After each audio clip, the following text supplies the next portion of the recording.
Well, it is a grey day, it's a dry day, it's incredibly mild for this time of year in the UK. I can tell you, pitch is an absolute treat. They used to share this ground with the men's side, AFC Wimbledon, who've now gone back to their old home at Plough Lane, from whence they won the FA Cup in the men's game back in 1988, I think it was. But many of you watching around the world will know about the history of the crazy gang from Wimbledon. Well, they're not here anymore, and brilliant. And again, this marks a significant rise in the standards of women's football in the UK, Laura. It's not just about the likes of Sam Kerr or the US World Cup stars arriving. It's also about the infrastructure, what they do in medical backup, and the way the pitches are maintained as well. Yeah, I think Chelsea have really made Kingsmeadow a fortress. I think every club that goes there is really impressive by the setup. And what I liked especially last year when fans were allowed in grounds was that they were regularly getting 3,000-4,000 week in, week out every home game. So that's really, really impressive. And, you know, hopefully, fingers crossed, when fans are allowed back into grounds, that they can continue it. I know that speaking to a lot of players, you know, it was quite intimidating going to Kingsmeadow, going to play Chelsea, because they really had such a great support. Outcome Everton for an hour. I was really impressed with them at Wembley last week. Yeah, they were magnificent. They competed. You know what I like about them, they're so defensively robust. They're strong. They know their roles and they execute it. But it's today whether they can get up for another big game, because they're going to be tested today. Dan Turner, the captain, with the poppy wreath to lay in the centre circle, as we remember those fallen not just in the world wars, the First World War and the Second, but also in global conflicts all over the place and all through history. It is a poignant day around the world, and especially in the UK. The scenes at the Cenotaph in central London were different this year, but Her Majesty the Queen was there, and it was no less emotional than at any other time. So out come Chelsea, and it will be a crucial day for them. It's a very, very solid back five they have. The poppy wreath held by Magdalena Eriksson, the captain, the Swedish international from Stockholm. Very rarely changes that. Berger, Mjelde, Bright, Eriksson and Andersson. Yeah, it's really impressive. You know, what I like about them, Bright and Eriksson, they've really built up this really tough relationship. You know, they know each other's games inside out. They cover for each other. And Mjelde, although we used to see her in centre midfield, you know, over the last season, she's made the right back position her own. And can pop forward with goals from there. We'll take the penalties, of course. The referee, by the way, today is Abigail Byrne. When I last did a game commentating with her in charge, she sent off Gilly Flaherty for West Ham United in that very big home defeat against Arsenal at West Ham.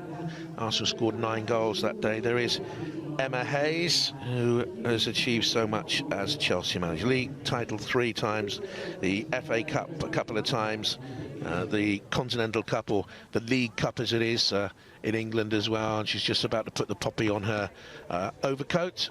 It is very warm. It's the sort of weather here we don't really need a coat, not this time of the afternoon, maybe a little bit later on. I was at Chelsea's men game yesterday when it went really, really cold. Well, Chelsea make a couple of changes from their WSL game against Manchester City. Frank Kirby picked up an injury at England training camp, so Sophie Ingle comes back in.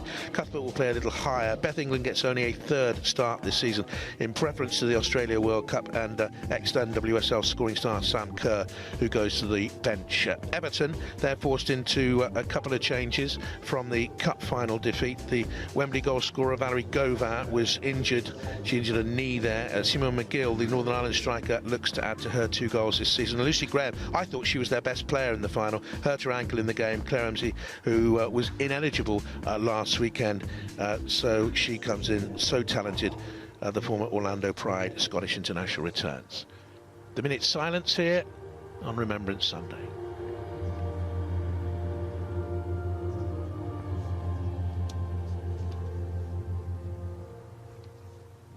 Just looking like our movement today by supporting the Royal British League top popular at today's match. The Royal British League is leading the nation, saying thank you to all who served, sacrificed and changed our world. We will now make the last vote to take our musicians' red officers and remain silent until the referee blows the whistle.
Well, if you are watching around the world and you're unaware of the history of Remembrance Day, it's commemorated on the nearest Sunday to the 11th of November, Armistice Day, the 11th hour of the 11th day of the 11th month, which signalled the cessation of hostilities on the Western Front of World War I. First Armistice Day was held at Buckingham Palace, by the way. King George V held a banquet in honour of the President of the French Republic on the 10th of November 1919, and so the tradition has gone on. It's a very sombre day in the UK and, of course, around the world, very probably wherever you are watching today. Well, Chelsea will start as favourites, I think, Laura, mainly because Everton, even though they had a good start and play very well at Wembley, are missing those two key players. Yeah, that's right, but it's also interesting to note that Everton have already beat Chelsea this season. They beat them 2-1 at Goodison Park in the quarter-final. So I think looking back on that game, Chelsea did dominate in the first half, created so many chances, but just weren't ruthless or clinical in front of goal, which has been often a story so far this season. And then in second half, Everton had a great second half, pulled it together as a team, and were really, really dangerous on the counter-attack. So it certainly will be interesting to see today what happens. Govan came off the bench that day and scored. She's not here today. As the players take the knee in the constant battle by footballers around the world against racism. Almost ready to go. So here we go. WSL football back with us today after a couple of weeks break, and Chelsea will certainly put the pressure on the leaders, Arsenal, if they win, and Everton would go top, if only for a little while, if they can follow up that 2-1 victory against Chelsea in the Continental Cup a few weeks ago up at Everton. Everton, of course, in the yellow and blue. They wore that kit last week at Wembley. They wore it in the FA Cup semi-final again against Birmingham City, and older viewers around the globe will remember it as being a very, very famous club kit from the 1960s, when they were a very strong side through to the 70s. As Millie Bright goes to clear it away, Chelsea all in blue. She very quickly closed. That's interesting. High press by Everton very early on in the game. It's cleared away, but not very well by Anderson. And there'll be an early feel of the ball for Anne-Katrin Berger. Good front foot start by Everton here, as it's picked up the heart of their midfield. Izzy Christiansen, out wide it goes, and the cross tests Berger. She punches it away. Harder misjudged it really in there, and tried to win it back. And has won it back now against Rasso, and looks for Beth England, who was the Professional Footballers Association Player of the Year last season. She was the WSL superstar last season for Chelsea and has found herself on the outside looking in. Most of her roles this campaign have been from the bench, as Sam Kerr has been preferred up front. She's amongst the substitutes today. Leupolz, who's had a fine first season so far with Chelsea, and Harder. Anderson has Sophie Ingle in support, who's a terrific player, but again has found herself edged out of the side after the arrival of Leupolz. But she very rarely wastes a pass, Sophie Ingle, and is one of the most underrated players in the game. Emma Hayes thinks the GB squad for Tokyo and the Olympics should be built around her. Most of that squad, of course, will come from England, but there are one or two who could creep in. Erin Cuthbert is another one, the Scottish international. Here's G. And in the end, as she tried to keep the ball in, it was nicked off her toes by Damaris Egorola. Lively start to the game, though, in the opening 2.5 minutes. England out wide. And here's Millie Bright. Gets it back again. Had a very good season last season, has continued. That hits the referee. Now she'll have to stop the game. This was the law brought in last season. If the referee makes contact with the ball or blocks it, then advantage will be given back to the passing side.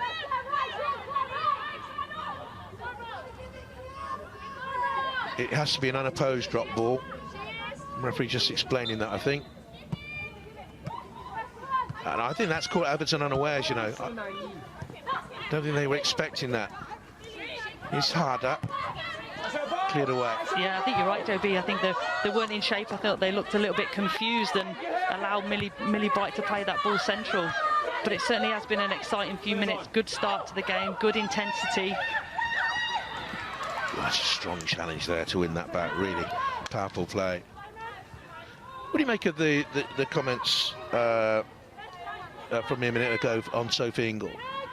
Yeah, I agree. Although the last few games, you know, I think Leupolz and G have been playing central and she struggled to get in the starting team. But you're right, I think defensively she reads the game so well. I've seen her play for Wales recently against Norway, and she can operate in the heart of the defence too. So her versatility, she reads the game, she's so composed when she's on the ball. You know, I think that there's not many other players like her in the league. So I think that's sometimes why she goes underrated, because she's just so consistency with her performances. And you're right, she has got a great shout for the GP side, whatever's going on with that in terms of management. Dan Turner shepherds the ball back to Sandy McKeever. Both had terrific games in the Women's FA Cup final last weekend. It was Everton's first in 6 years. They were trying to win it for the first time in a decade. Two of her saves were very, very good. One of them was absolutely exceptional. If you get a chance to watch that, then grab it, because goalkeepers in the women's game are often criticised, and it was an outstanding save, and it would have befitted any football match on any stage. It was really that good. I thought it was terrific. One of the best I've seen. Sort of Gordon Bank-esque. Yeah, I think she's certainly had the potential for a few years. She's been playing for the youth squads now for a number of years, and I think in terms of anyone in the women's games knows her name, and it's certainly whether she can, you know, transfer that potential and deliver it on the big stages. A little bit of movement on the left-hand side by Claire Emsley. And Everton again hovering around the edge of the Chelsea penalty area. Turner down the line. Everton through and through. Been there since 2009 when she was a teenager. And that shepherded out of play by Millie Bright. I just mentioned Claire Emsley. She wasn't part of the FA Cup squad last week. Just explain that situation to us. Yeah, so because we were playing the 2019-2020 FA Cup, if you had new signings, I think clubs could only register 6 of your new signings. So because she's on loan, I'm sure Willie Kirk would have gone for some of his preferred full-time signings. So unfortunately, she missed out. So it's really interesting the role that Claire Emsley's picking up today. Normally we see her out wide in the left and right flanks where there's plenty of space, but today for Everton she's featuring in the number 10 positions where it's a lot tighter, a lot more congested. What was strange last week is that Chloe Kelly could play for Manchester City, having played earlier in the competition for Everton, but the cup tie rules didn't carry over after the lockdown, and they were following UEFA rules. And in the UEFA Cup competitions, the close of last season with the mini tournaments in the men's game, they could play new players or players that had represented other clubs beforehand. It's a free kick here for Chelsea. Into the box it goes. It's a good header away. Sevica and Finnegan so strong at centre-backs last weekend and protected by Aguero, got that header away. But Chelsea still build, and it comes into England, and she's seen off there by Ricky Sevica, the Danish international. Strong player, signed from Fleury in France, and one of half a dozen very, very decent new signings for Everton this season.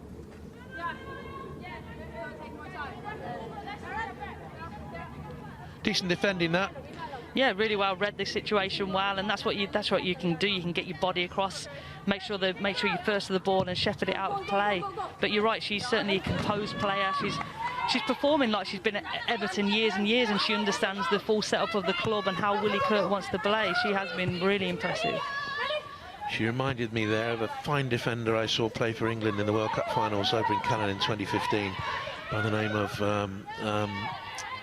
name escapes me at the moment. Steph Horton had a great World Cup. Laura had a fantastic World Cup there.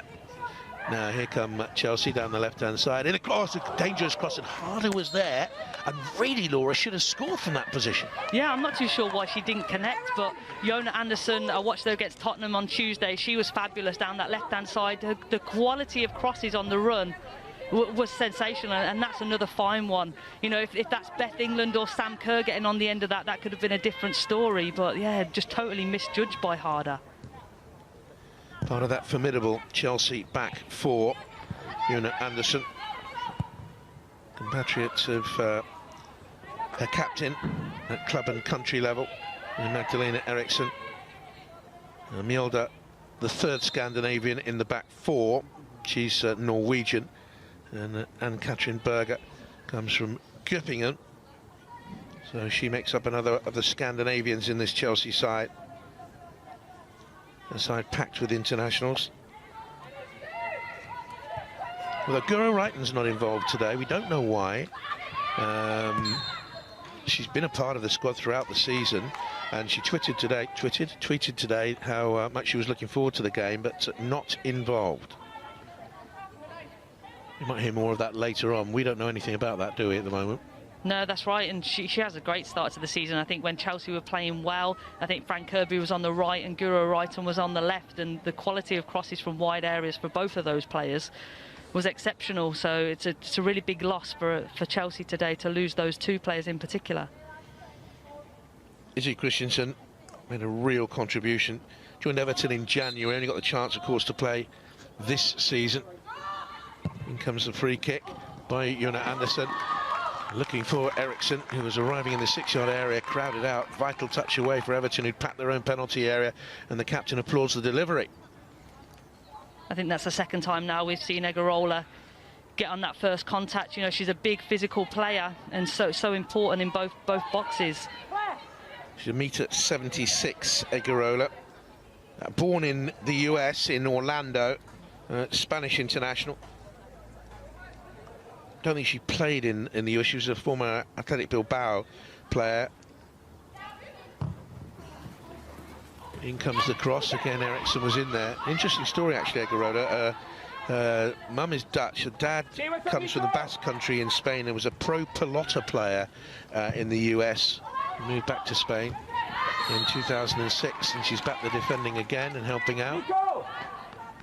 The free kick here to Everton. I thought she had a weird cup final. Yeah, she was wasn't consistent throughout the whole game. I thought she had some good spells and then went quiet for other spells. And I think in big games like that, if you're playing centre midfield, you need to be in the action. You know, you need to be having an impact for your team. But I've seen her play at centre back this year already. So you know, she is versatile and she's learning the game. She's still only 21, I believe. But you know, she's certainly grown with every game that she plays for Everton. One of a very good Spanish side that's finished runners-up in the Under-20 World Cup in 2018. He's still a youngster. Here's Eriksson, who's in her mid-20s. And swept out as Chelsea come down this right-hand side. All played out by Leupolz initially. And looking for Harder. Again, it's Eriksson this time. Millie Bright has gone into a more advanced position in the central midfield. Leupolz has come up now to go there. Millie Bright will go back into the middle of the defence there. I think Leupolz was just playing out from the back. Here is Millie Bright now.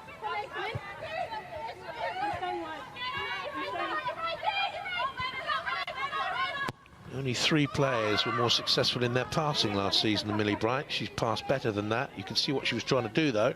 Yeah, Millie Bright's got a fantastic range of distribution, and what we often see this season so far is that the switch from right to left, she gets it out of her feet and she can find that left wide area, whether that's Andersson or Cuthbert peeling out there, and her accuracy is phenomenal. And I know Millie Bright actually practices that a lot in training, and already we've seen the long range shots in the Community Shield, so I'm sure if she gets time and space, she'll unleash one of those. Rasso, shot was blocked there by Ingle. Rasso's a player known around the world, Australian international, had a spell in the US. Good cross into the middle, and Emsley was in there at the back stick. He's also had spells in Australia and in the US. And that's an effort, a goal. Berger was out of a goal, and it's a worthy effort by Agarola. She saw the chance, she saw the opportunity. She wasn't far wide. No, it's tremendous vision from her. I think we've seen Ann-Katrin Berger scuttling across. I think the more time he had, I'm not too sure what she's thinking. I know she's obviously trying to keep possession, but that's a really poor ball to give away in central areas. And you can just see her flying across her goal, trying to make sure that, you know, it doesn't creep in. But look, fantastic touch by Agarola. And the vision to nearly actually, she nearly pulled that off, and it's a great shot. She was worried, the goalkeeper. She's in the PFA team last year. That's the team picked by professionals. And sort of meritorious award. She was therefore voted to be in the best 11 in the country. There's Christensen, who had such a successful spell. And that wasn't the longest. That's Leon. And it's a runaway there from Nicholas Sorensen. He swapped flanks in the cup final last week with Hayley Rasser. Hayley Rasser did a very good job on Lucy Bronze, I think, stopping her coming forward. Yeah, I think Hayley Rasser, you know, we know her threats going forward. She's quick, she can dribble with the ball, she can take on players, go either infield or outfield. But what I like about Hayley Rasser is her defensive responsibilities are out of possession. She'll get back, she'll tackle, she'll track runners. You know, that side of the game, often we see wide players don't tend to do that. But she certainly delivers that, and what a player to go toe-to-toe with Lucy Bronze to deliver that. Came off Nicholas Sorensen, the Danish international there last, so it's a throw to Chelsea. Emma Hayes in that dugout, watching on. Graduate of Liverpool Hope University back in the day, and Chelsea manager now since June 2012. Get on it. Good, good. Milder back to Millie Bright. Stay in space. Good. Milder again. Rather unusually for the WSL now, there's very little experience in the US amongst these Chelsea players. Fleming, if she comes on, she had a spell there at the UCLA Bruins. She's a Canadian international.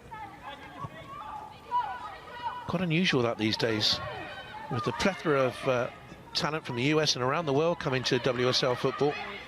Well done, Meg. He's steady there.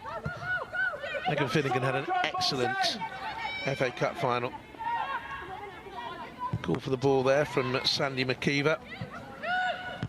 And the goalkeeper is beaten, the hero of Wembley, beaten by G. The clearance came back so very, very quickly, and with a quarter of an hour gone, Chelsea take the lead. The way Ji So-Yun takes this opportunity is fantastic to watch. The composure, the skill, the finesse. But not good from Everton's point of view, Laura. No, that's right. You know, we saw Chelsea a minute ago, you know, with Ann-Katrin Berger, an unforced mistake, and that's the same for McKeever. You know, Beth England does well to block the shot, to block the clearance from McKeever, but that, you know, she finds the bottom corner, and McKeever's always on the back foot. She's got to readjust, get back into her goal, readjust her feet, and that's probably why she didn't have the power to get across that side. But, you know, really unforced error, really, from McKeever's point of view. Lovely chest trap by G to control the ball, and as she controlled it, she moved it away from the covering defender, so gave herself an extra yard to get the shot off. I think whenever you watch Ji So-Yun, she makes everything like that incident, she makes it look so seamless, so effortless, but that is a hard technique to execute. But Ji So-Yun does that time and time again so consistently, and that's probably why she's one of the best players in the world. And that is what her coach Emma Hayes has said of G, who has 130 internationals for South Korea and 65 goals for her country, and a second this season for Chelsea. Rather challenging there. Came off the Danish superstar.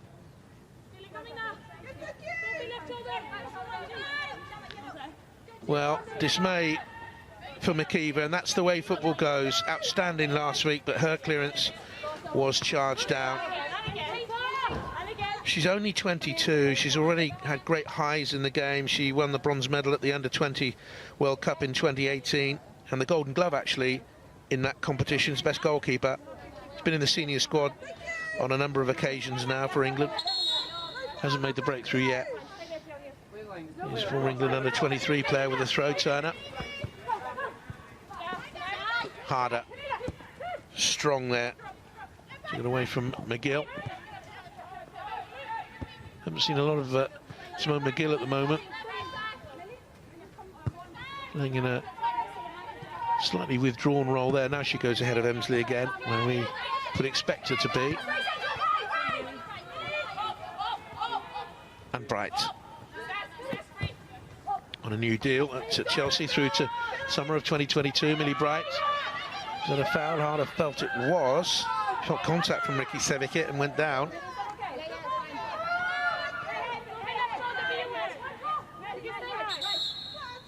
Two of them know each other so well from Danish international duty. Recently involved against Italy.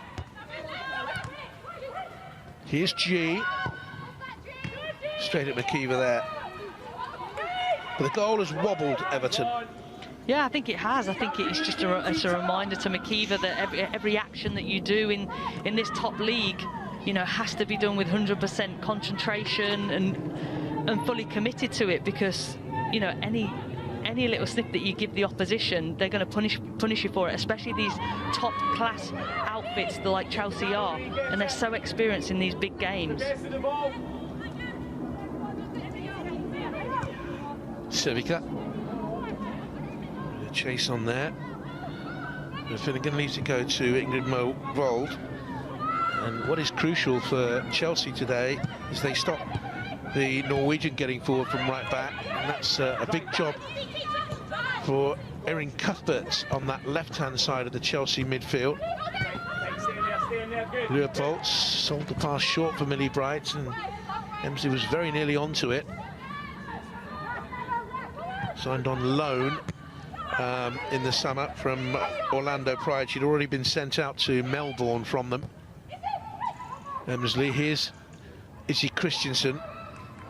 Decent run by Sorensen, trying to get in behind Jonna Anderson. Well done. She has gone away towards that far side now for Chelsea, but Erin Cuthbert, I think, is the one that's been detailed to watch the runs of Movold. Yeah, I think Erin Cuthbert on that left-hand side, she, you know, her decision making is really impressive. She can operate out wide in the left-hand flank, or she comes in field and overloads that central area. She's so composed on the ball, she can make things happen, and here's what she does best: driving at players, driving at defences. I think she's had a terrific season so far. G with the cross in, looking for Harder. Very nearly came back out then, and fell kindly for Cuthbert, but it's Everton who bring it away. Emsley, quick to close was Ingle. There's your chance to get forward. You can hear the Everton bench there. This is your chance to get forward. Chelsea 1, Everton 0.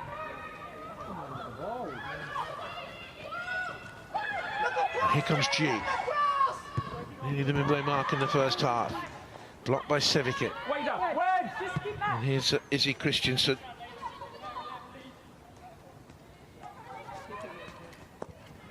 Movold and Sorensen, stabbed out by Eriksson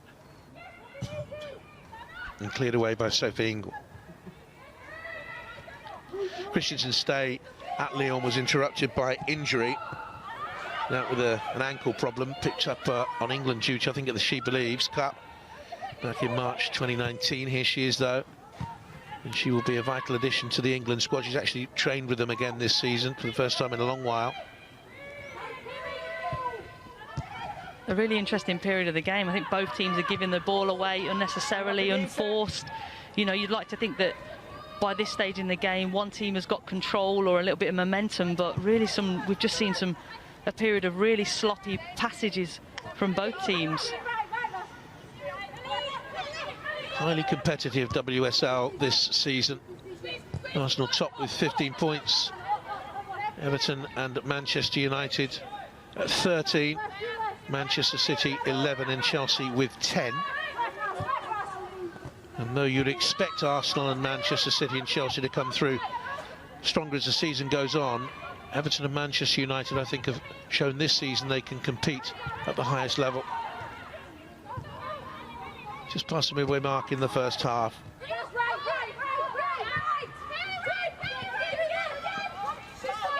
This match is brought to you by Football. For free access to more premium European women's football, visit atafootball.com. G.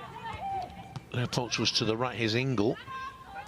Keeps the ball moving, doesn't she, Sophie Ingle? Yeah, she does. She's defensively out of possession. She picks up the second ball really well, and then in possession, like you say, she's always ready to receive the ball. She knows where she's going to pass it once she has received it. And like you say, she just keeps them ticking over, keeps the ball moving. So it's hard for an opposition to get close and win the ball back.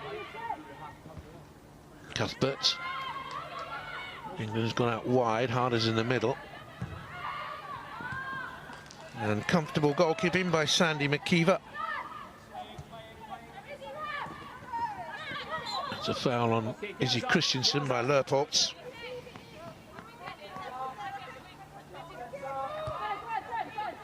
England has that ability to go out wide and provide a good ball into the box. 50 goals in her 87 games since joining from Doncaster.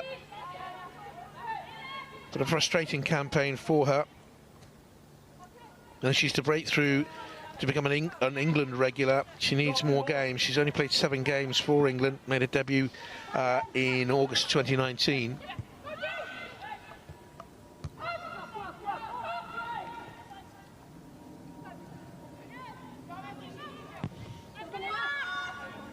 McKeever looks for Danielle Turner.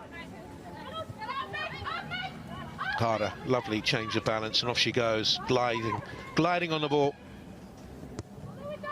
She back to Ingle. Anderson down the line. Cuthbert is over there. Good play here by Chelsea. Rhythmic. Easy on the eye. One touch, two touch football. Precision passing. Patience. All good qualities, and in the end, the final ball up from Ingle really wasn't good enough. And Beth England had to stretch for it, and actually looks a bit uncomfortable at the moment, Laura. Yeah, that was a big stretch for it, and you know, sometimes when you do that, that's when you're probably more susceptible to injuries, because you put your body under unnecessary distress. But what I like about this Chelsea forwards, you know, they have the licence. I think Emma Hayes gives them the licence and the freedom to rotate. We've already seen Beth England operate on the left-hand side, Harder's dropping deep, and there's plenty of rotation to really disrupt the opposition. A little foul there and a little nudge, and over went Leupolz. Beth England's a real confidence player, though. She said that in the past. She has issues with confidence, so she needs a run in the side. This is a very confident player based on the fact she's an experienced German international. 66 games for her country. Was a regular in the World Cup campaign in France. She's won this free kick, and Sandy McKeever lines up her Everton wall. Next goal in the game will be absolutely crucial. Who's going to get it? Cuthbert is there, but Maren Mjelde is the set-piece expert, really. G, mind you, one of the best in the world. And we'll wait and see who takes this. I fancy from there it'll be Mjelde right-footed. And it is, and very disappointing, comes out to G, straight at the goalkeeper. We've seen G already take, I think that's including the goal, that's the third shot that she's took from that position. She certainly reads the game well and finds herself, and why not if she's already executed a perfectly great goal today. Disappointing to hit the wall from that free kick. Maren Mjelde's, you know, she's got a lot more quality from that, but all credit to Chelsea for picking up the second ball and getting the shot on target. G's goal today, the first that she scored in the Community Shield against Manchester City back in August. Chelsea already have that trophy. WSL to play for this season, Continental Cup to play for this season, 2 FA Cups to play for this season, one now gone to Manchester City, and the European Champions League. This is Sorensen with a powerful run inside. Nicked away there by Hardo, nipped in and got it away. And now Danielle Turner, approaching 90 games for her club. And out on loan for a little while to Stjarnan. You can see Harder already getting frustrated with the officiating. I think there hasn't been a couple of free kicks on her that she thought was, and then Nana, I thought that was a bit harsh. I thought she'd done well to read the situation and get her body across, but... Turner's ball into the penalty area. This is dangerous. Emsley across the face of goal. Glanced away by Anderson. Cuthbert was back in there defending. Mo Vold into the middle, and Millie Bright headed it away. Here's Harder, who has had a couple of words with the referee. You see more of that in German women's football and French women's football than you do in the WSA, where dissent, up until now, has been a real rarity. Don't often see it at all. And it's all the way through to the goalkeeper once again. I hope that doesn't change, by the way, Laura. Yeah, it's a fine line, isn't it, for players, you know, between dissent and passion, you know, passion for your team, passion for your cause. So it is a real fine line, but you're right. You know, we don't want it creeping into our game. Seen very little dissent, and you don't see many examples of simulation diving either in the game. Not up until now, but it's a more professional game. There are more pressures now, and the game inevitably will change.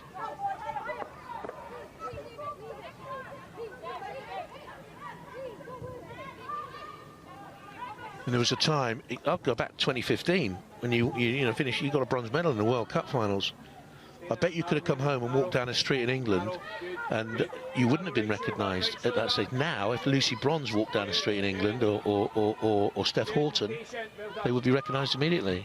Yeah, I think you're right. And I think more importantly, recognised by young boys and girls, you know, because they're growing up, they have role models, they want to be like a Lucy Bronze, they want to have her name on the back of their shirt. And that's what I think, you know, going forward, if we are going to keep improving the women's game, not only on the pitch, but away from it in general managing roles, coaching roles, you know, all those media roles, you know, we have to have these young next generation being inspired by what they're seeing now. In my days of wearing replica shirts have long gone, Laura. It's not a great look, really. I think you can still squeeze into one, JP. I'll treat you to one. OK. There's XL, XXL, XXXL, and then there's tent size. And it's going to be a throw it to Everton, half an hour play. But you can't have Sue Smith on the back, though. You ever seen pictures of Sue Smith, the ex-England international? When she was playing, she had an England shirt, an England kit, and the shorts, which are normal size, were down to her ankles, and the shirt was down to her knees. Sue is not the tallest footballer in the world. G chases off after that, and Sevica back to Sandy McKeever.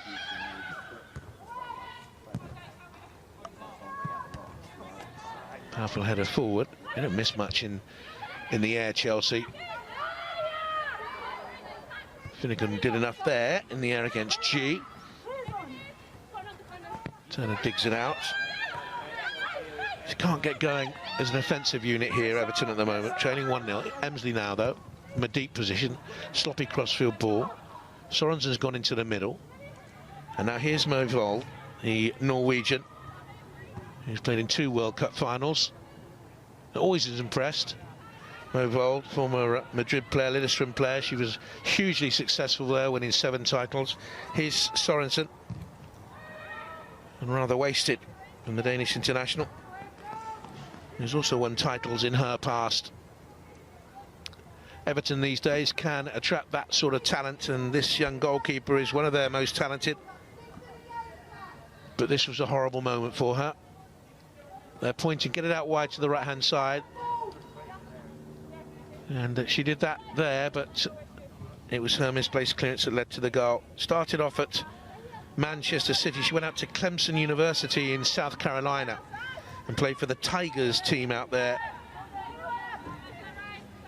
Returned in January when the pandemic hit football in the US. Rasso. And she's found at Leupolz. I think if Everton are patient and get their press right, I think they can win the ball back from this Chelsea team. We've already seen a couple of incidences where Millie Bright's been caught in possession because there's been a lack of movement or a lack of decision making from herself. So I think they're right. I think they are causing Chelsea problems if they get the press from the front right. Slender lead, 1-0. Rasso there at the bottom of your picture, wearing 16 for Everton, is remarkably playing football. I say that because when she was at the Portland Thorns, she was injured in a game, broke 3 vertebrae, and they feared she wouldn't walk again. And she's playing top-level football. I remember seeing tweets from herself of in recovery, and right, so it's an absolutely incredible story, and she's got back to her best. I've said it. I've seen her in Australia. I've seen her in NWSL, and this season she's set the light on. She set the league on fire already. So all credit to her and her incredible story. Here she is. That's a lovely ball in as well, and it should have been 1-1. And Izzy Christensen knows it. Beautiful delivery into the box. It really was. She's cut in field on her right foot, and that's what Izzy Christensen does so well. She senses the play, and she makes those timely runs into the box, and that's a great ball to pick her out. And I think she had more time than what she thought. She maybe knew it had to be a one-touch finish, but anything central like that, Ann-Katrin Berger's just going to pick up. But anything to the left or right, she probably connected with it too well. Comfortable save in the end. Here's Leopold. She got that wrong. She tried to play it back to Mjelde. There's a great vision, great spot. Look, Izzy Christensen's got herself in between the centre-back and left-back, Anderson. They're not marking out, not picking her up. She definitely had more time than she felt. It's a big chance for Everton. Here she's again in Sorensen. That's blocked by Jon Anderson. England again, a willing worker making that run, selfless. But it's a soft pass from her. Needs to be a little bit more focused in her use of the ball. 10 minutes to go in the half. Chelsea 1-0 up through G's goal.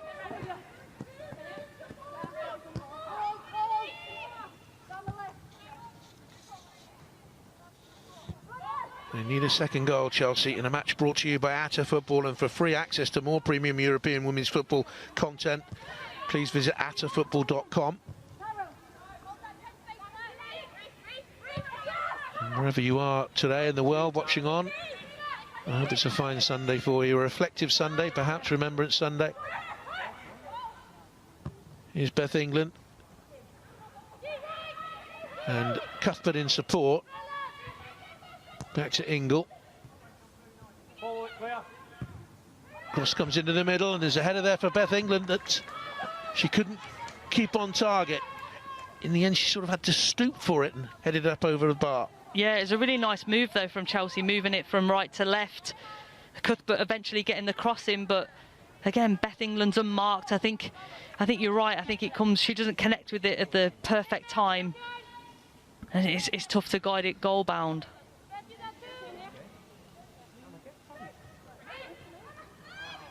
I guess watching on from the US today, you've had a fair few things to reflect on in the last 3 or 4 days. We've been following the election over here. Let's tuck back once again to Sandy McKeever. Not red against blue here today, though. Blue against the yellows of Everton, and it's the Blues who lead.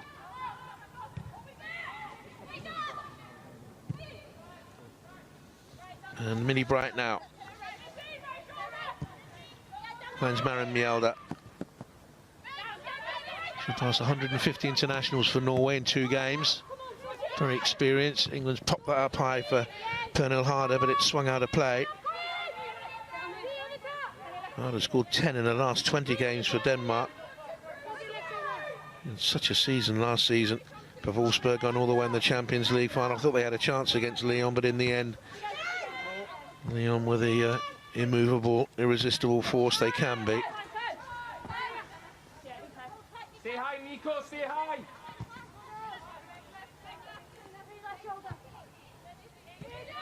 I think you just heard Willie Kurt, the Everton manager, saying stay high, especially to Sorensen, because when Chelsea dominate the ball like this and pass it round the back, it's easier for a team to just drop deeper and deeper and deeper and allow Chelsea to keep coming onto you. So it's really important for Everton to stay high, you know, not succumb to Chelsea's pressure and possession.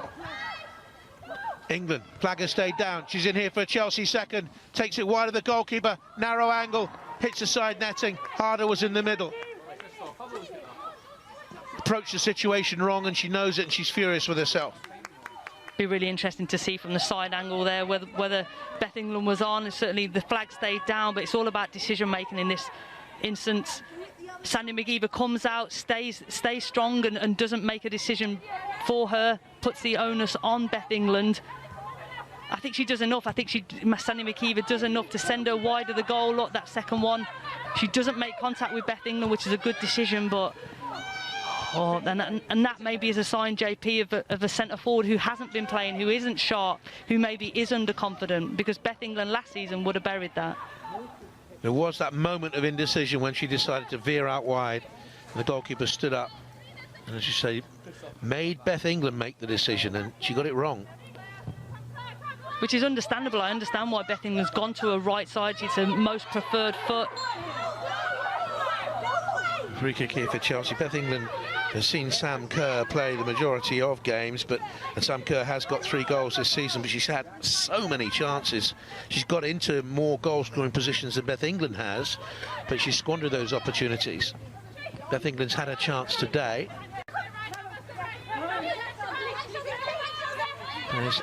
We're away on international duty. Number of games, of course, called off due to the pandemic. England were due to play in a couple. They were called off. But then there was the break for the Women's FA Cup final last weekend. They've only just got going again then. Harder. Here she is again. Oh, a lovely little dummy. Takes the ball through to England, who gets it back. Had to work for that. There wasn't the best of passes from G. And Everton clear up. And they're on the counter here. Sorensen. She has Emsley through the middle. And back goes Leopolds. Leopolds describes herself. She wears 8 on the back of her shirt. She describes herself as a natural number 8. Up and back, sort of old-fashioned inside forward, but today she's in that deeper role, that picking it off the back of the centre-back. She's almost like a 6 roller in the modern parlance. Defensive midfield player, anchoring that midfield today. Wide by Ingle. Back it comes to G, and she swings it up and over the bar. See, back in the day, Laura, 2 was the right back, 3 was the left back. Okay, 5 was the centre back, 4 and 6 were the wing backs. Were the defensive wing halves. 7 was right wing, 11 was left wing, 10 and 8 were the inside forwards, and 9 was the centre forward. That was it. That was it. Simple. Yeah. And what did you used to play? 2 and 4. 4, and then when I got a little bit older, I went back to a 2, back to right back. Not many people didn't have any pace, Laura. But not many people got past me twice. And now we see all a range of numbers, don't we? Yeah, yeah. There's Sam Kerr, who wears 20.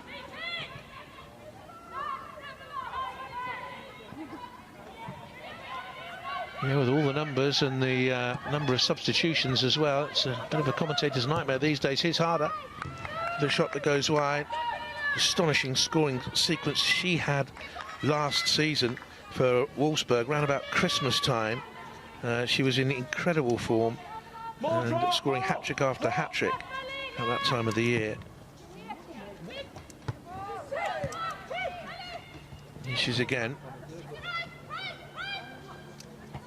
G's there with her. But we haven't seen much of her offensively. She's guarded against Movold. Now Ingle turns it out wide, and back it comes from G. They're getting more and more busy. G again, 2 in the box to hit. And they get the cross in here now from Mjelde. And she plays for Norway. She plays in midfield, and Mo Vold is the right back on opposing teams today, but that's a good run by the Chelsea right full back.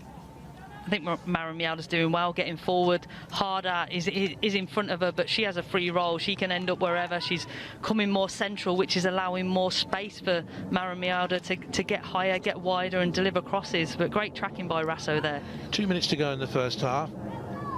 Rasso didn't have to work hard up and down that left-hand side. She stayed left today for Everton. In comes the corner towards the near post. It's all the way through, and it should have been 2. Great chance at the far post, and they couldn't find the back of the net there as Harder came rushing in. Jonna Andersson delivers. What a fantastic ball that is. Arguably defended, should have been defended better. If that's in your own 6-yard box, someone's got to be attacking that, be it the keeper or defender. You can't let it bounce in your 6-yard box, but it's as though the ball had too much pace for any Chelsea player, especially Harder, to connect with it. Eriksson's presence at the far post unnerved the defence, didn't it? Yeah, that's right. But I think sometimes the pace of the ball has to match the timing of the run, and that was really disjointed, that they didn't match up.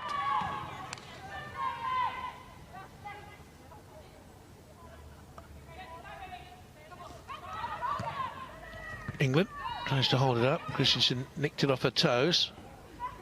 No chance for Claire Emsley, Edinburgh-born Scottish international. And it's a good burst from her. It's headed away by Magdalena Eriksson.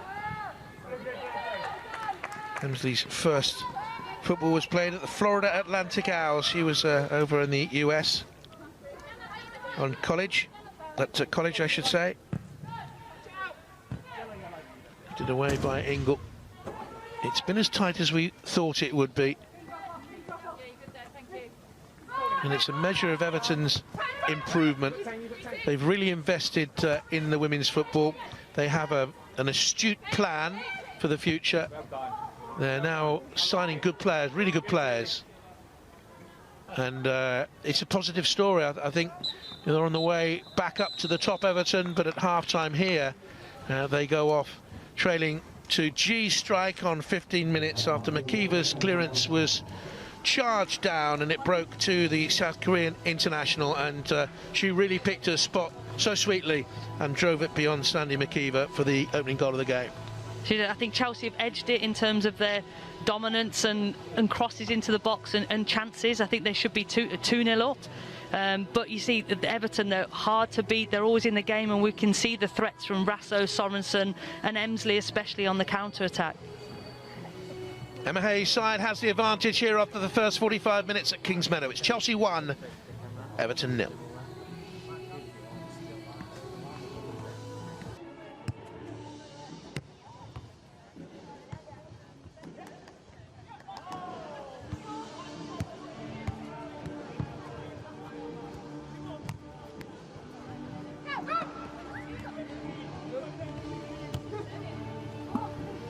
Welcome back to Kingsmeadow. Chelsea players out there for the second half, leading by a goal to 0.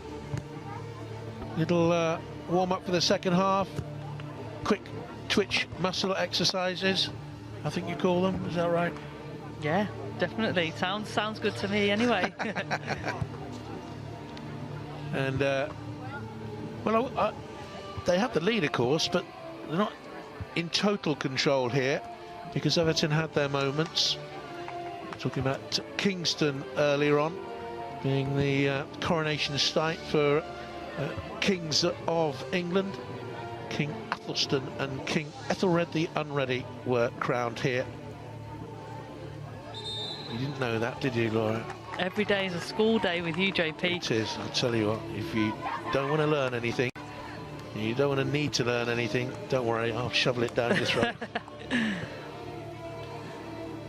Millie Bright very secure in that first half. Beth England needs a run of games. I feel she needs a run of games. Yeah, I think this Chelsea team, you know, they've certainly had the better of the chances, haven't they, first half? And now I think if I was Emma Hayes, I'd be saying to Chelsea, you know, really go and take it to Everton. You know, they're there for the taking. You're creating chances. Be ruthless. you know, really see a bit of intent, aggression, take it to the next level, because I haven't felt that in the first half from them. Off we go in the second half then. Chelsea all in blue and kicking from right to left. And here's Millie Bright of England fame, World Cup fame. And a little bit of a knot there. There's a head injury. And Beth England is one of the players who's gone down. Civica, I think, is the other player who's gone down, the Danish international, Ricky Civica. And the referee very quick to stop things. And she's clearly distressed. Beth England rubbing her head. Good to see the referee stopping things. It's a painful one, that.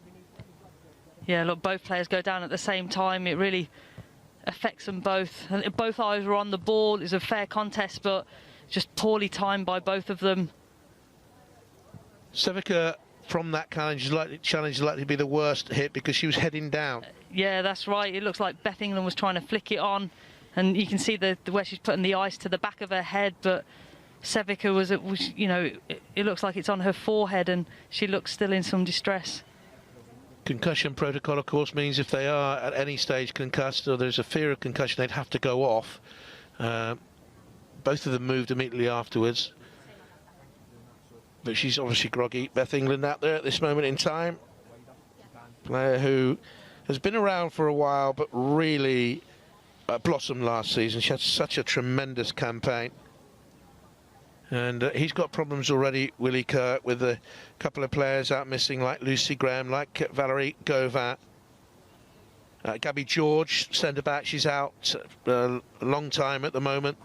She had an ACL, I think it was. She tweeted, come on to the team before kick-off today. And they'll be really concerned here with the injury to Civica.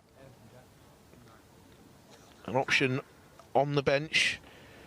Well, Poppy Patterson came on for her for extra time last week against Manchester City in the cup final.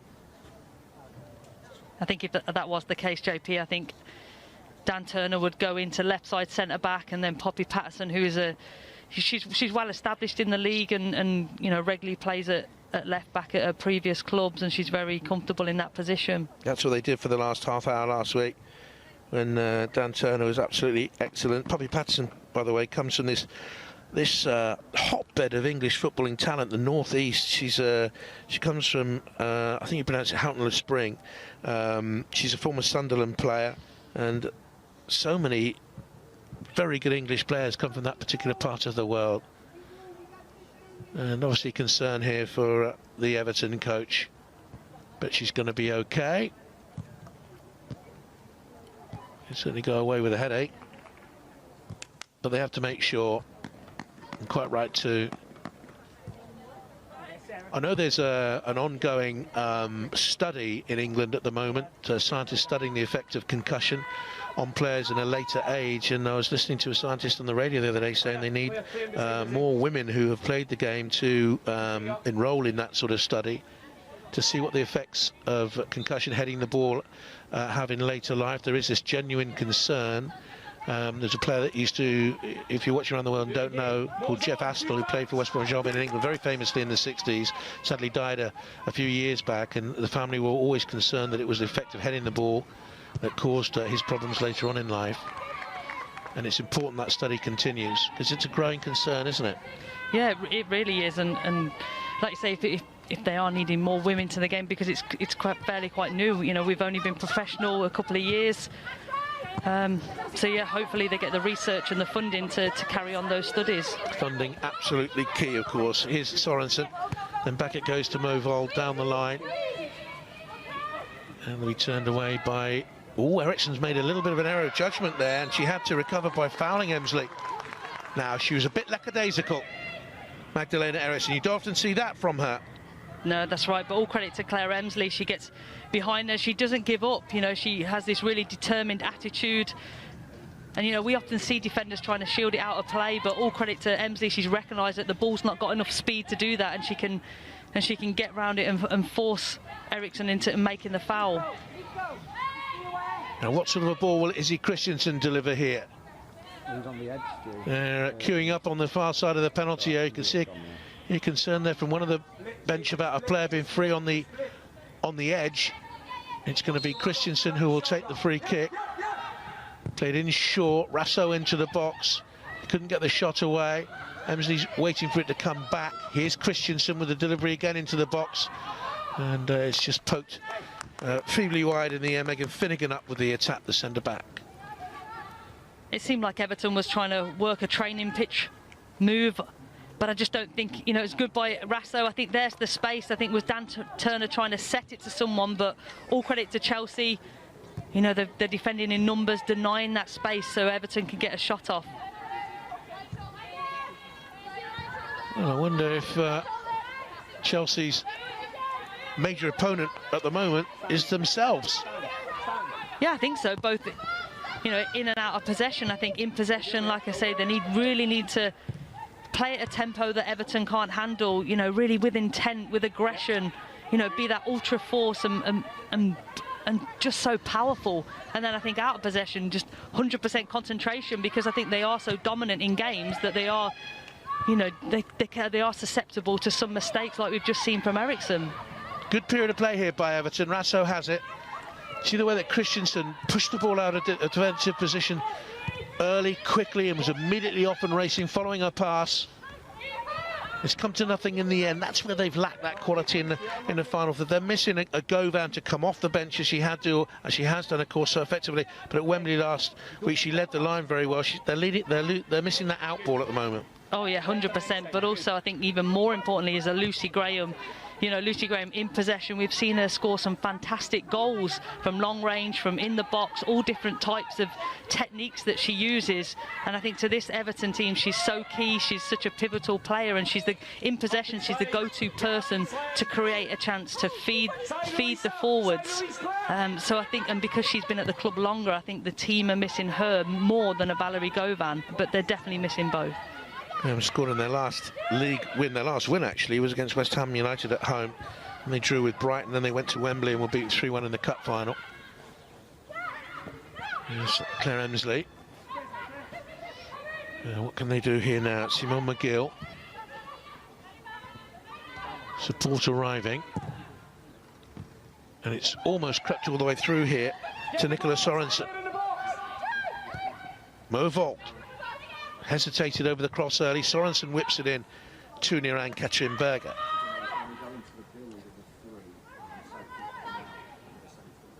She's only had one save to make, the close range stop from Izzy Christensen's weak finish, but she's had her moments of anxiety, the Chelsea goalkeeper. Yeah, I think we've seen Everton have, you know, mostly half chances, apart from the Izzy Christensen, which was probably their best chance. All the others have just been, you know, half chances and just needed an extra bit of composure or finesse.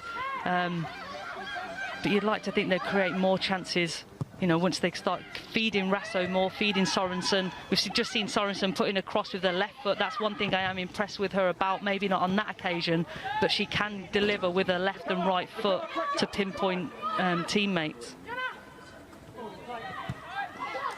Jonna Anderson with the throw. Now here's Eriksson to Millie Bright. 139th game for Chelsea, having joined from Doncaster. And in WSL football so far, that is a very good tally of games. Here's Leupolz, who did 140 for Bayern, winning the title a couple of times there. Player who's signing for Chelsea was described by the manager Emma Hayes as a real statement. They were after world-class talent, not just in the ones and twos, but threes and fours, and Harder, of course, one of the world's best, arriving a little bit later, and she's won that free kick. Decision goes against Rasso.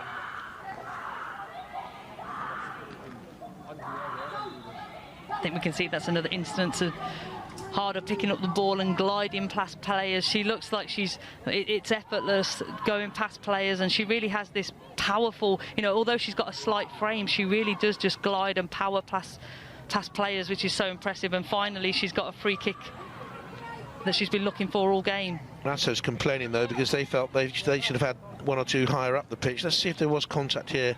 Oh, she gets across the player, doesn't she, and wins the ball, or what do you think? Yeah, it's interesting. I think it is tough on Rasso. I think you've got to expect those types of challenges and those types of physical contests because you need to get across the player's space. Could this be the Chelsea second goal? Anderson is there, left-footed. She's gone out wide, clever, and it's a good header away by the well-positioned Izzy Christensen.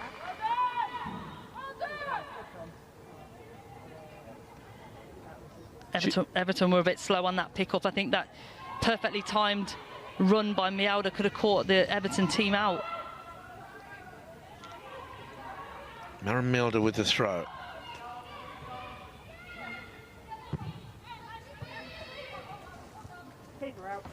How high can we get?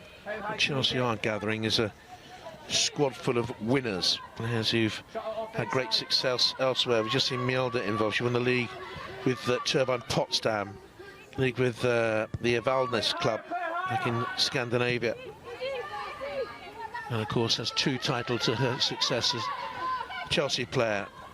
Eriksson does as well. Now here's Anderson, part of those 2 title successes. And the pass out wide, a little bit too high with too much force. Anderson couldn't keep it in play. When you can build a team, though, you know what your back 5 are going to be.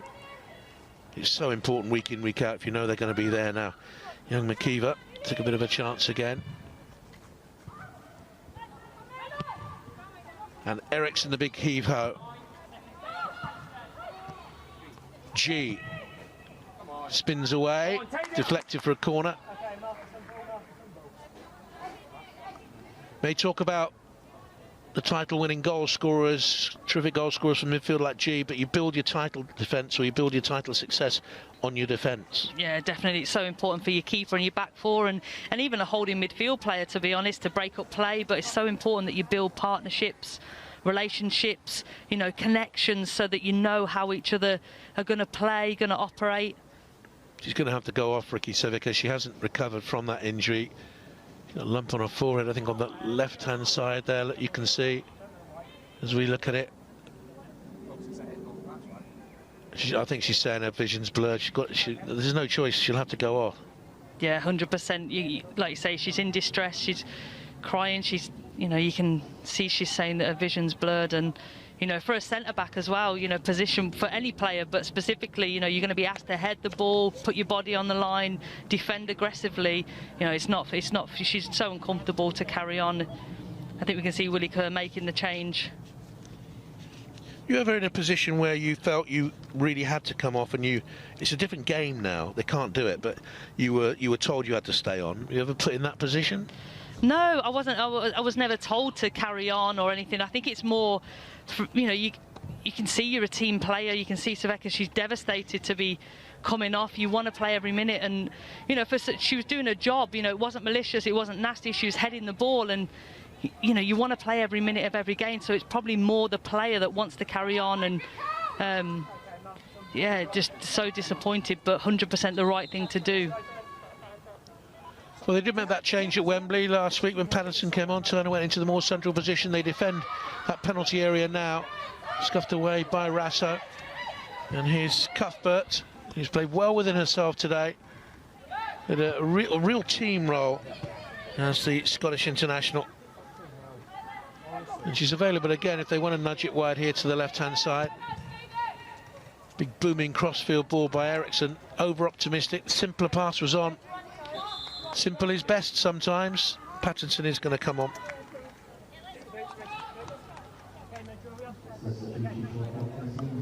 Well, she's only 20. She's an England under-21 international. She signed from Bristol City in the summer. Had been at Manchester City, but didn't make the first team there.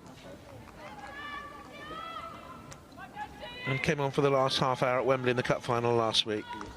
I remember Poppy Patterson having a really good, strong season at Bristol, but then unfortunately she picked up a serious injury, and then a contract ran out at Bristol, so then decided to move to Everton, and she hasn't really had the playing time that we've seen her have before, but she certainly is a player with a lot of promise and a fantastic left foot.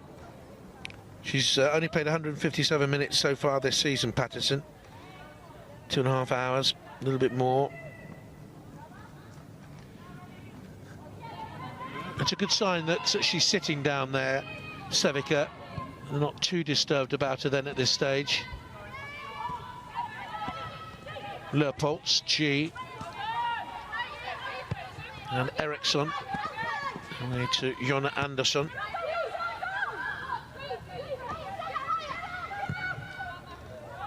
An hour played. 1-0 Chelsea. Very, very tight second half. Nervy second half, I would say. Yeah, I think you've already mentioned, JP, you know, sometimes the simple pass is the best pass. You know, the accuracy, you know, you keep possession rather than risking the ball unnecessarily. And I haven't seen that from Chelsea so far. The intricate play, the 1-2 touch. Here's Beth England. What's a good effort, fine save. It'll do Sandy McKeever the world of good after that early error for the goal. I think it'll do Beth England good as well. Confidence, you know, that's what we know she can do. Hold up the ball, get on the half turn. She had a wonderful touch here to take it away. She's got 2 players on her, and to get away like that, you know, is great skill. She just gets some power behind this shot. She's a game changer, a risk taker, and when your team has gone flat, you do need those players to take the risks, to up the tempo of a game, get you back on the front foot. Otherwise, everything can go a little bit flat, and it's contagious, that situation. There's an old saying in the game that footballers can't just turn it on like a tap. So you need, well, the simple ball is often the best option, the easy pass, and you do need your game changers. And in it comes. Not too sure who that went off. It's a corner kick again, though. Was it Finnegan? Very steady, isn't she, Megan Finnegan? She's another true blue Evertonian, having joined them at the age of 9. She's 22 now.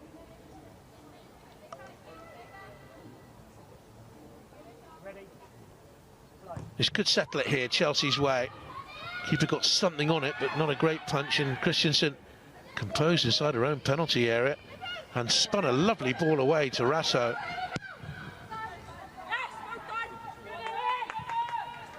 I would hazard a guess that on her current form, had England been playing, and they've got a planned international between now and Christmas, had they been playing now, she'd be in that England starting lineup, I think, and I think she's taken a great claim for herself to be in that starting lineup for the game against Norway, I think it is, in a couple of weeks' time. Is it Christensen? Yeah, I think you're right. I think the form that she's in, the desire, the hunger that she's playing with is absolutely fantastic. And I think it's a great story for her, because she actually, for the last England camp, got called up off standby. A player was injured, so she got called up, so she wasn't actually named in the squad. So it just goes to show what you can do. Chance here for Chelsea. Headed away, comes to the edge of the box, but Anderson couldn't force her shot away. Decent headed clearance by Daniel Turner, having gone in there. That is a free kick for Chelsea. For another frustrated challenge by Claire Emsley, I think it was. You can understand her frustrations. She's going to go in the book.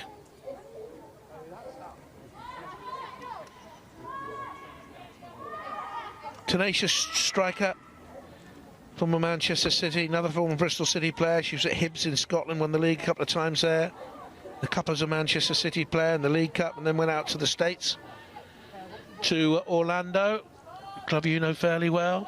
Yeah, that's right. You know, she certainly had a great season for Orlando last year. In comes the free kick from Anderson.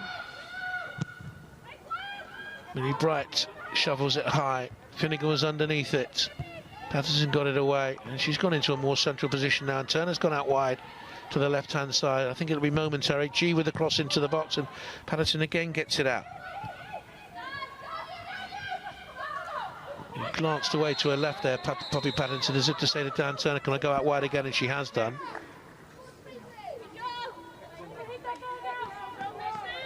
What a very good season Millie Bright is having. I know it's early, this is only a 9th game, but she gets a yellow card for that one, but I think she's been terrific for Chelsea. Yeah, I think you can always rely on Millie Bright to You know, she's so aggressive, attacks first and second ball. She reads the game well. And also, I think she's really underrated in possession. I think, you know, she has the variety to play short balls, long balls. And it's tough. It's actually tough to play centre-back in a team like Chelsea because you often dominate the ball, you dominate games. So actually, in those defensive moments, your decision-making has to be absolutely spot on. So I think she's bringing that to her game and developing even further. But since when I played with Millie at England, she's improved so much, and she's still so young in the game. Here's Beth England, chased by Finnegan. 65 on the clock.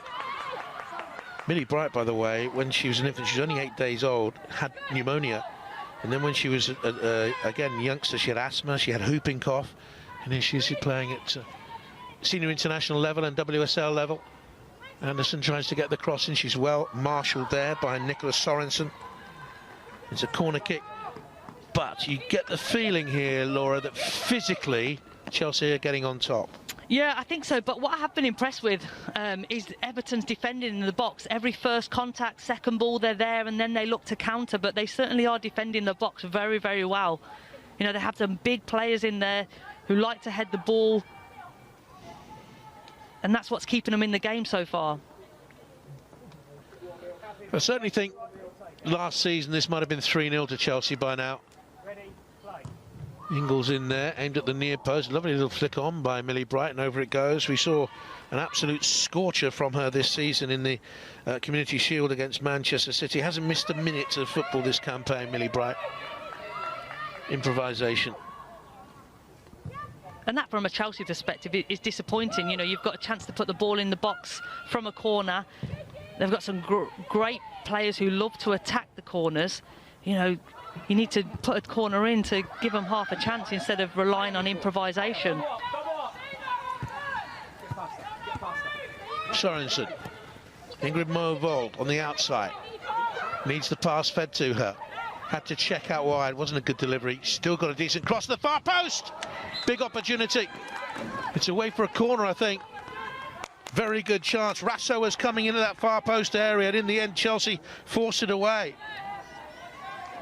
That was such good play by Sorensen. The amount of the ground that she's travelled and the timing. She cuts off Erin Cuthbert, she gets ahead of her, drives at the centre-back, and then perfect. The timing of the pass to Wold was superb. It gives her a chance to get a head up, pick someone out.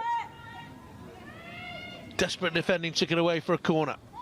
Christensen takes it midway through the half. Good sound goalkeeping by Ann-Katrin Berger. Chelsea substitute goalkeeper, by the way, is Emily Ormond today. He's been on the bench 3 times this season. Only a youngster, teenager.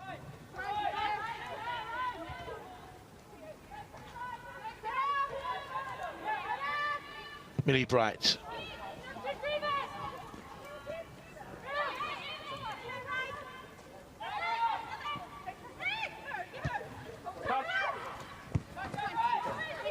Here's Sorensen to protect Jonna Anderson, to duck inside, then shown outside by the fullback who forces the ball out of play.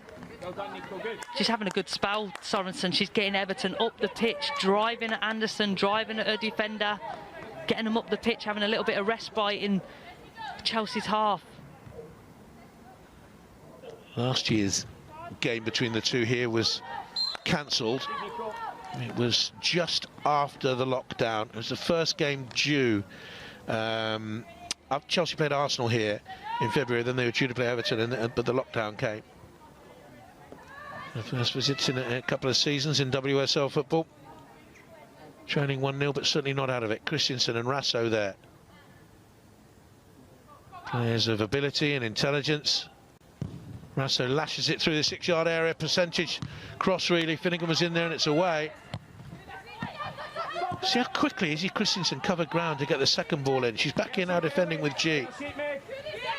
Another very good performance by her. She understands, though, JP, that, you know, Everton are on top. They've got a little bit of momentum, creating chances, having a couple of corners. So she understands that let's keep Chelsea on the back foot. Let's keep taking the game to them if they are going to get something out of this game, if they are going to get back into it. Egorola, 1-0 to Chelsea. This match brought to you by Atta Football. For free access to more premium European women's football content, visit attafootball.com. There's a hefty old tumble there for Mo Volt into the Chelsea dugout, and a check on her by Emma Hayes.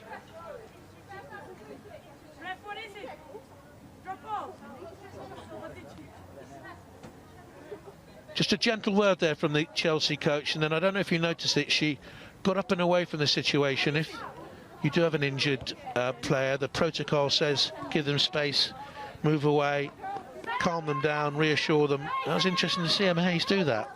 Yeah, definitely, and I think it's also it's a stoppage in play, isn't it? So if you're being smart from a manager's point of view, it's a time to get up and give your team information. Still 20 minutes to go, give them more information.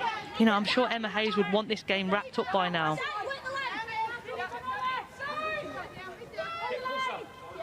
Boy Hlorka is going to come on for Everton. She played in the cup final from the bench.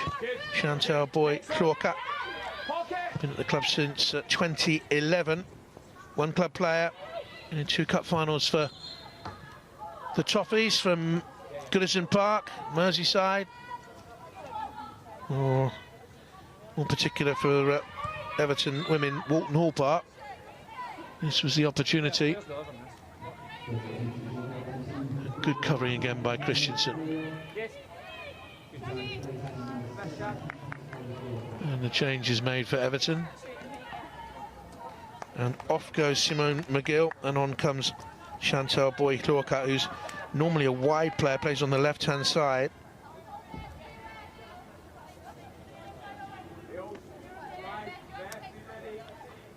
Emsley will take the free kick. They lead 1-0. High and balloon to the far stick area. Finnegan Rose in there. Who did it come off? Came off her.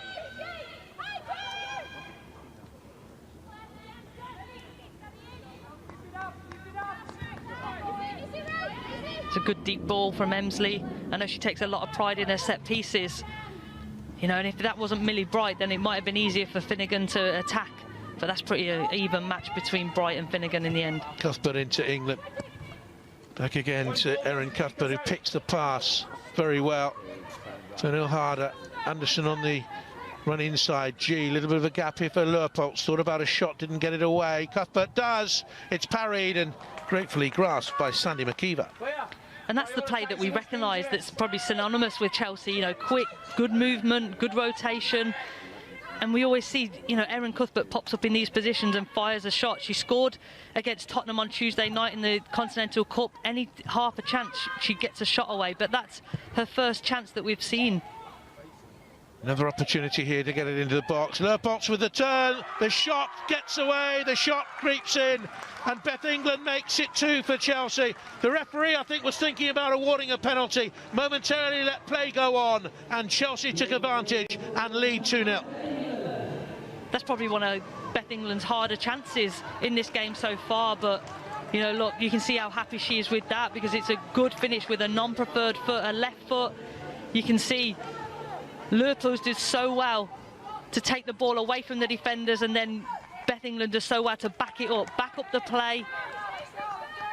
You're right, JP, it would have been a penalty, definite contact there. Egarola it was on Leupolz. Good use of the advantage then by Abigail Byrne, the referee. 2-0 Chelsea lead. Third start this season, third goal this season. Really interesting. I feel like Everton were just cranking up the intensity, the pressure. They've had free kicks, corners, just made the change, and you could really feel, you know, they were going to start taking the game to Chelsea. But then in a moment, a couple of good passes, good intensity, and Chelsea they've got game changers, they've got match winners, and that's the difference. And here they come now with Pernille Harder, chased by Patterson in towards England. Suddenly Everton will get weary in the legs. Culmination of losing the FA Cup final a week ago. The heartache and heartbreak of that. And heartache turns into aching limbs, wearied limbs, sagging shoulders, despondency. Harder to take on Patterson, going against the youngster. England with the setup. Cuthbert, oh, good save off the bar, followed up by England, and Chelsea have a third. Poacher's goal this time. You can just see now the fluidity, the enjoyment, the freedom that Chelsea are playing with now, just making it look so easy. And all credit to Beth England, because it might have been easier for Emma Hayes to swap Beth England with Sam Kerr maybe on the 60-minute mark. But she stayed on the pitch, and exactly look at the confusion and havoc that she's causing. Ill fortune for Sandy McKeever, who made a decent save initially here to deny Cuthbert, because it was hit with power. Off the bar, dropped down, and England pokes it in.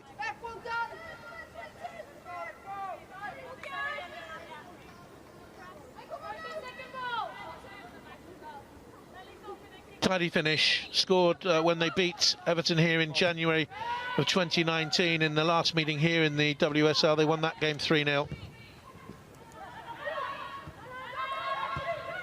Talked about Everton missing a couple of key players. Let's not forget Chelsea without Fran Kirby as well, who started the season in very good form. Here's G. And of course, Jonna Andersson. England in the middle now on a hat-trick. Oh.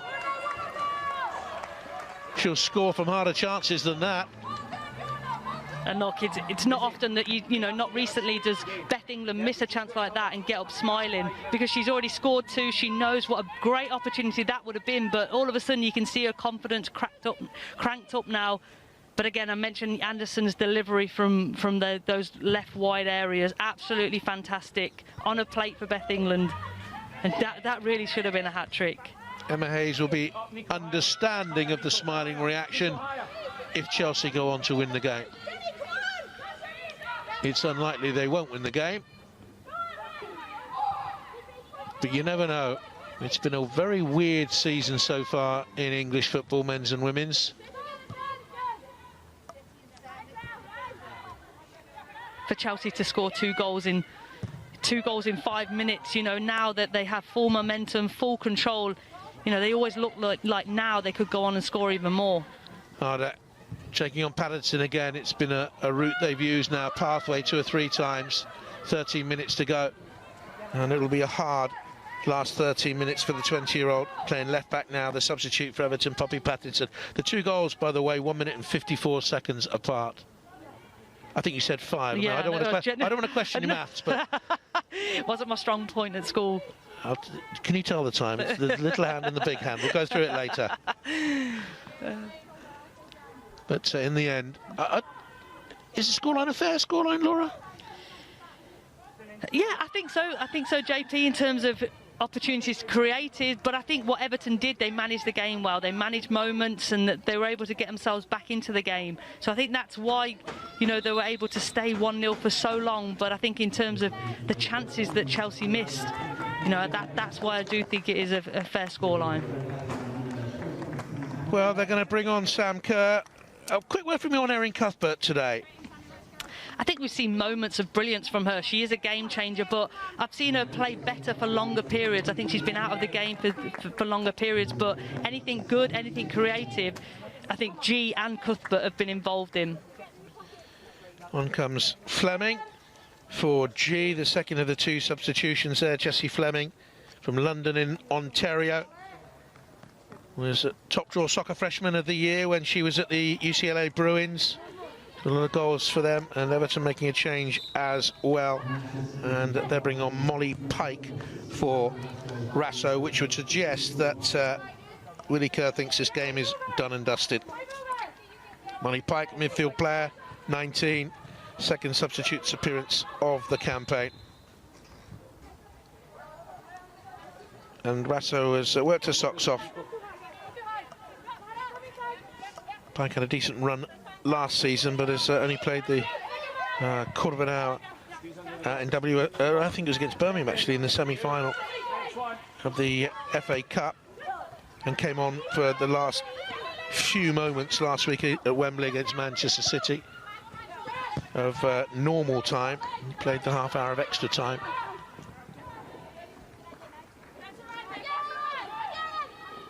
Ten minutes to go, a little bit more.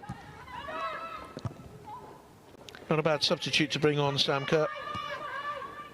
At one stage she was the top scorer in Australian club football and in US club football. She scored 78 in her time in the US in 124 games. Signed from the Chicago Red Star club. But she'd previously had a good spell at Western New York Flash. She was at Sky Blue. She scored goals wherever she's been, Sam Kerr. But not with the fluency this season that we expected. No, having watched her in Australia for Perth Glory and in the NWSL for Chicago, I think this English WSL has been her toughest test so far. You know, our English game is a lot more tactical, game management. I think the players are cleverer and cuter in terms of how to stay in the game and get the better of your opponent. So I think so far it is her biggest challenge. Well, we in the UK aren't shy in coming forward at times, and you know, a little bit of hyperbole. WSL is the best league in the world now, isn't it? Well, it's certainly up there with the, you know, the talent and the big names that we're attracting. It's very competitive, but I also think I think the WSL and the NWSL are two of the top leagues, but I think they're also very different. The NWSL is very transitional, and that's probably why it suited Kerr. Harder into the box, and out comes McKeever, and now Christensen. He's such a fierce competitor, is he, Christensen? She'll be feeling this defeat on the back of Wembley, but she knows it's a work in progress. Very interesting to hear her talk about the Everton project. Well, that's a poor clearance away, and they've just got away with the recovering save from Ann-Katrin Berger. Just got away with it to deny Molly Pike. That's only the second shot they've had on target in the game. Keeper error. Yeah, and the first one was a keeper error as well, you could argue, in the opening minute. But again, Molly Pike, she needs to be ready for those opportunities.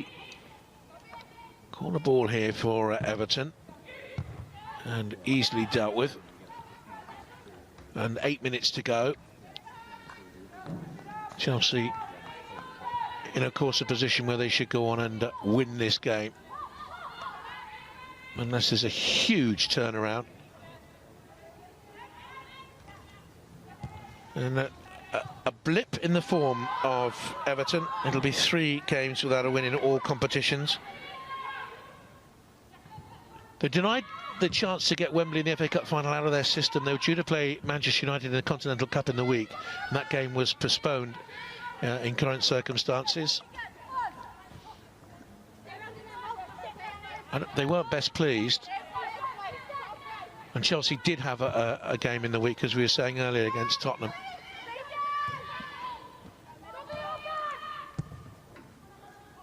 I think Everton have a tough month ahead. You know, in the next 4 WSL games, they have both Man City at home and Arsenal away. So, you know, it's certainly before, when it comes to Christmas, they'll certainly look and how have they matched up in those big games, those head-to-heads.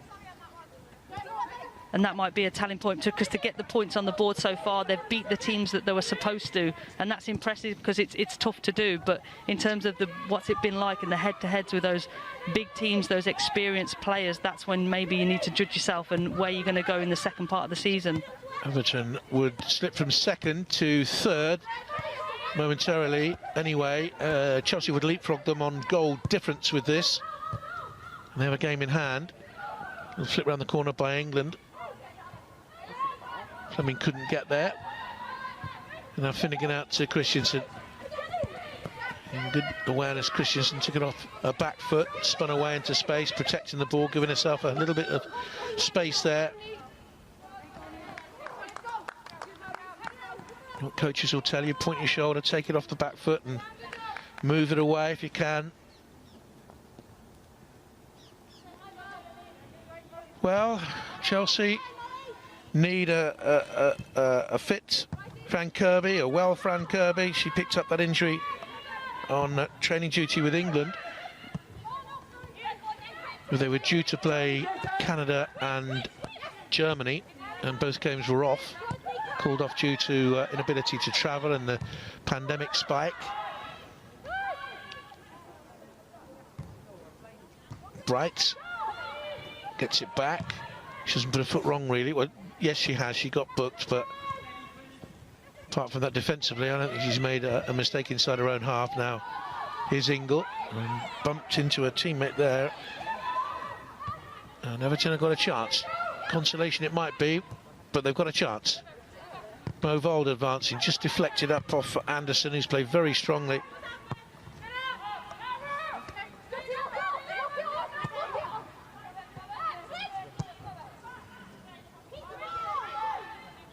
There'll be a fair amount of banter, I would imagine, between the Scandinavian teammates on opposition sides today, as Emsley gets across in the cells behind the goal. I think Anderson's been very strong down the Chelsea left-hand side, Laura. Yeah, I agree. Defensively, she stays on her feet. You know, moves. She stays on her feet and moves her feet quickly to stay in line with the ball and the player. And then in attack, you know, I think she has her and Wrighton, the left foot deliveries from out wide. You know, it's just a centre forward's dream. But she departs there and is replaced by Chelsea's number 7, Jess Carter, who comes off the bench, who was at Birmingham City.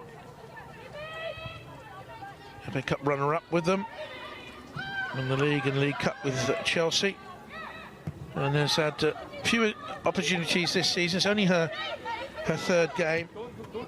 From the bench against United away in the early game this season. Here's Kerr, strong run, looking for England in the middle. Was she's taken it on herself, and the chance is denied by McKeever.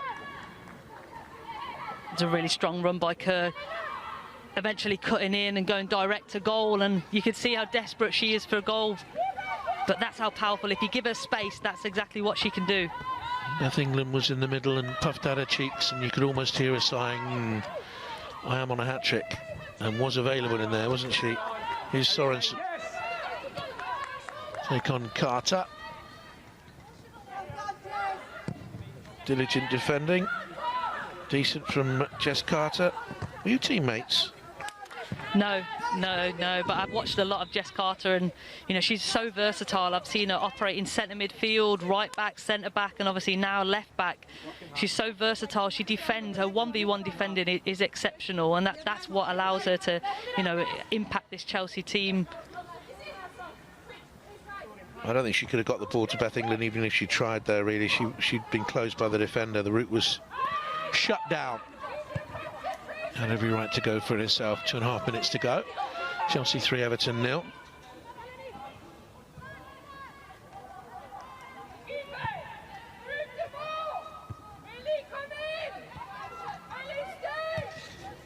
Eriksson. Here's Carter. Headed away by Finnegan. In a match brought to you by Atta Football. For free access to more premium European women's football content, please go to attafootball.com. And now Sorensen. And Carter it goes. Late flurry by Everton.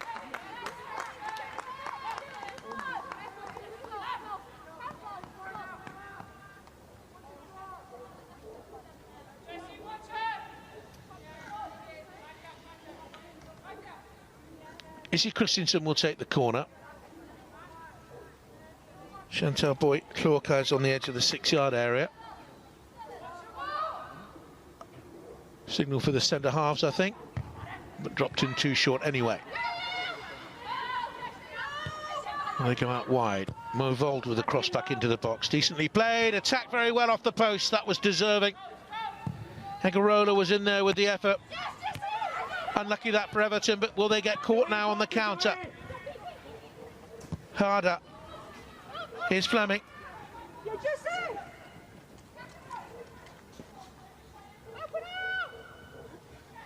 Bit disappointing that end product, really. They had an overload, they had a chance to get a fourth.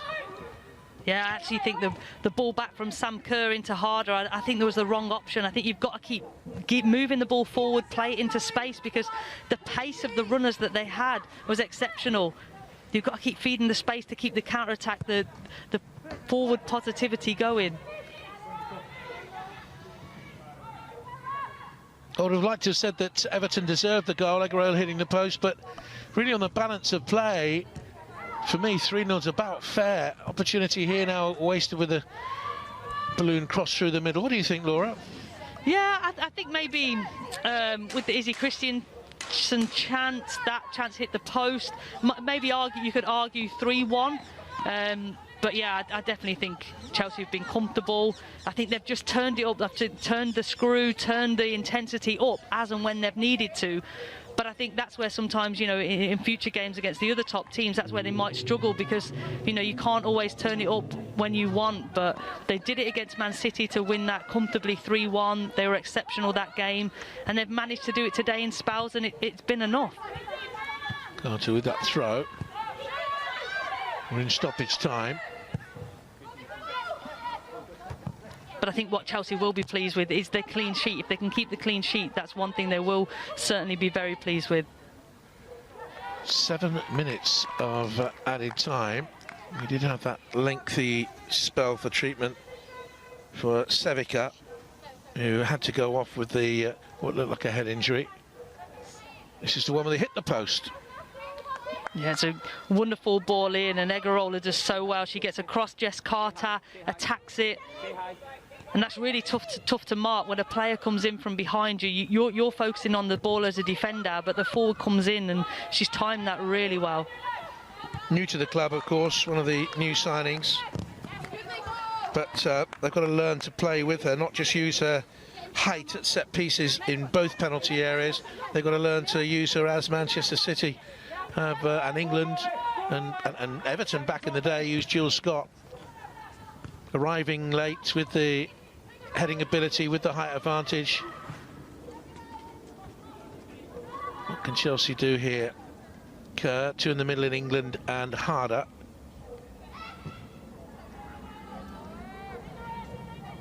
And Izzy Christiansen. Chased by England, who shoved her in the back. Got away with it.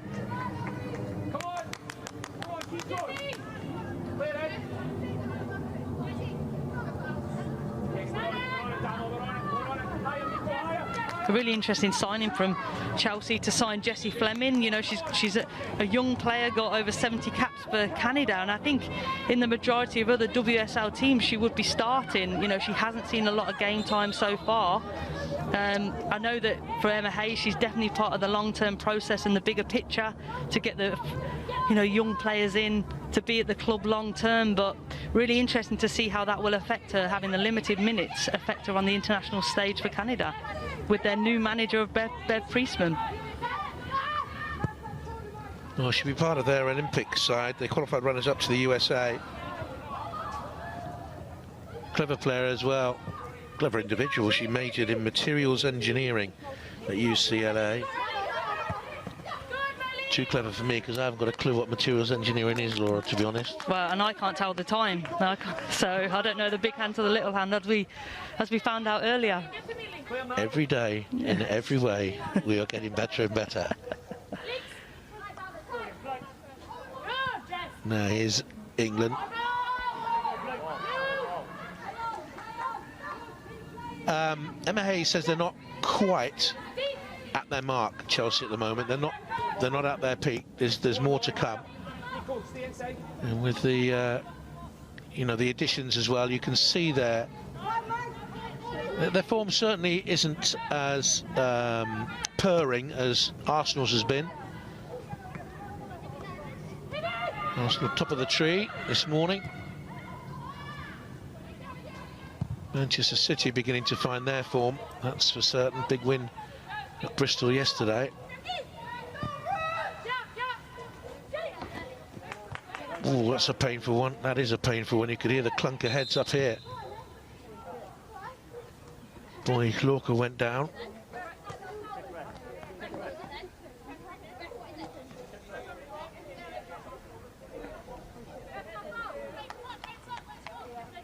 She's okay. Running through the middle at the moment.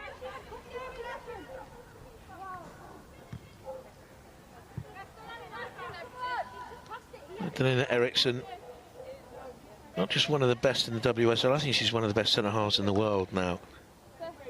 She's certainly developing into that. You know, she's improved. I think since she's been in the WSL, though, I think her game has improved. I really do, and I think one thing that's helped her is, you know, when Karen Carney retired from Chelsea, taking the armband from her. I think becoming and developing as a leader has improved their game too.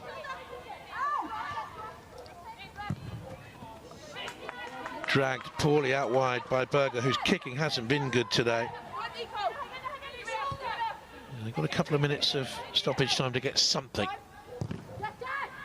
Sorensen forces it into the middle and away once again by Eriksson, who rarely makes a mistake. Remember her heartache when she scored that own goal in the Cup semi-final a couple of years ago up at Manchester City. The way she just quickly recovered from that. Spoke of a player that is focused and really driven. And there she is again.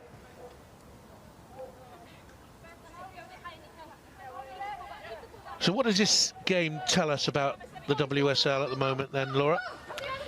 Well, I think it tells us about Chelsea that, you know, they have a great depth in squad. They can, you know, be missing 2 players and it doesn't affect them. Here's Sorensen with a cross in. I think it shows us how defensively astute and robust they are, you know, to come up against this Everton team who have scored a lot of goals so far in the WSL and to keep a clean sheet. You know, it just shows them that, you know, they have such a solid foundation and rock to build on. Christensen with the corner. Can they get something out of the game? Everton. Chelsea will want a clean sheet, that's for certain. Pernille Harder. Clear, get back, clear, drop back. A glittering star in a star-studded WSL. Looks for another. Sam Kerr. Strokes the pass in to Fleming. Look at the yellow shirts back there. Everton have worked hard throughout the game, but haven't had enough in the final third. Harder gliding onto it. Gets a shot away brilliantly. That's the best goal of the game. Chelsea 4, Everton 0. That scoreline might be flattering, but it's a fantastic way to finish a very good day for Chelsea. Last week, Sandy McKeever, a real hero at Wembley, but today at fault for the first and beaten by 3 more. And Chelsea 4, Everton 0 is the scoreline. What a goal this is. She drives at the heart of the Everton defence, and Beth England, you know, she does really well as a focal centre forward. She just knows that Harder wants it back, and believe it or not, that's a weaker foot, that's a non-preferred foot from Harder, but the angle that she does, she gets her hips round so it curls away from McKeever all the time. I don't think any goalkeeper's stopping that in this league. And job is done. Chelsea have won it by 4 goals to 0. Harder's goal, the final gloss on a terrific victory for them. G scored in the first quarter of an hour. They had to wait until the 73rd minute when Beth England scored the second, and the third just a minute and 54 seconds later. And Pernille Harder, that's a really good goal to round off a very good victory for Chelsea, whose decent run goes on here. They have lost just 1 in 21 games. That was against Everton in the quarter-final of the FA Cup. But today they've got their revenge, winning here very, very comfortably.